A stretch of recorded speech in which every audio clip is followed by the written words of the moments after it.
Yo, what the f? No, you see, it's called a break. I'm not lazy.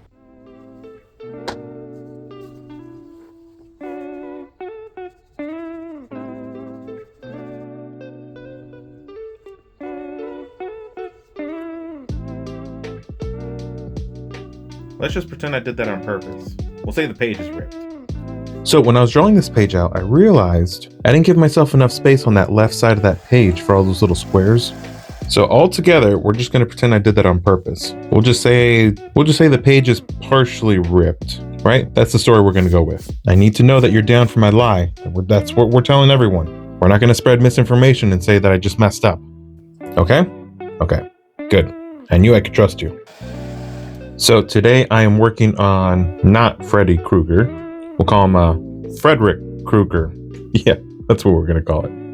So some weird fun facts about myself, right? I do not like scary movies. I never have, never will. And not because I think they're bad. No, the thing is, they're really good. And I get really enticed in these scary movies. But I remember watching a movie called, I think it was called Paranormal Activity. And I remember being really into the movie, right? But by the end of the movie, I was scared to go to the bathroom by myself. And I remember sleeping with the lights on that night. And I don't really think that's considered a scary movie, but that's how low my tolerance is for scary movies.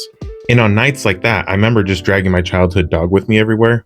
And she was small, like a little 6-pound terrier. Here's a photo of her, by the way. She's still alive, just so you know, but she lives with my sister now. I think she's gotta be like 16, 17 years old now. But this was back when she was like, I don't know, maybe 7, 8 years old.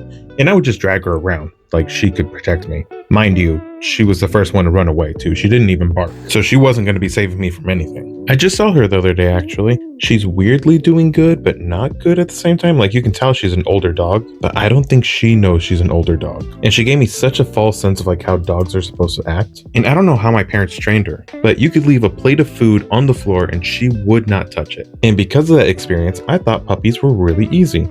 That's not the case. That's not what happens. So when I moved out and me and T ended up getting a dog for the first time, Pickles proceeded to be cute of all of 3 weeks. And as soon as she was able to walk around, she ripped out all the carpet in the apartment, peed in the majority of the living room, and then tried to eat a door. And those are the more minor things that she ate. Like she's eaten stuff where we'd had to take her to the vet and she would have to stay overnight just so they can make sure she was going to be okay. She's definitely mellowed out over the years.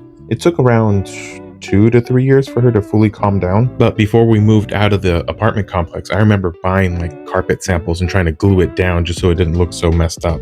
I hope they never find out that I did that. Pretty sure they do though. Well, they can't charge me now for that. It's too late.